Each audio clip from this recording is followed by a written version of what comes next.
हज़रत सागर बनारसी साहब ने वो माहौल बना दिया है जिसके बाद मेरा भी जी चाहता है कि अपने हिस्से का सवाब दो जुमले पढ़कर और फिर मौलाना मौसूम के हवाले इस पूरे प्रोग्राम को कर दूं ताकि वो मसाइब की उस मंजिल मेराज तक हमको पहुंचा दें जिसकी हमें ज़रूरत है। बेहतरीन शेर पेश कर रहे थे, उसमें उनका एक जुमला था ना कि तुम्हारे घर में भी बेटियां हैं। इस नन्ही सकीना जनाब सकीना के रोजे के सामने बैठे 5 साल का सिन, उसमें जितने दिन होते हैं उलमाए किराम लिखते हैं उससे ज्यादा मसाइब जनाब सकीना पर पड़। एक माहिर नफ्सियात जो अहले सुन्नत है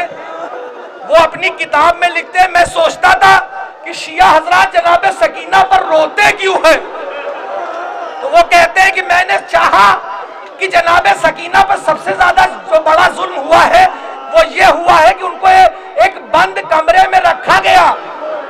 तो वो कहते हैं मैंने महसूस करना चाहा इसलिए मैंने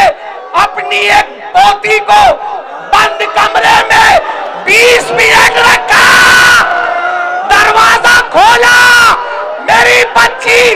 4 महीने तक मेरी तरफ देखती रही, मुंह फिरा लेती थी, तब मुझे पता चला जनाब सकीना पर सबसे बड़ा मसाइब यही कि जनाब सकीना को बंद कोठरी में रखा गया। अरे जनाब रबाब ने तभी तो शिकवा किया कि सैयद सज्जाद मैं अपनी बेटी को देख भी नहीं पा रही, इतना अंधेरा है कि सकीना की शक्ल नहीं दिखाई देती। आइए मैं गुजारिश कर रहा हूँ मौलाना कल्बे रुशैद साहब से कि मसाइब के सिलसिले को आगे बढ़ाए। मौलाना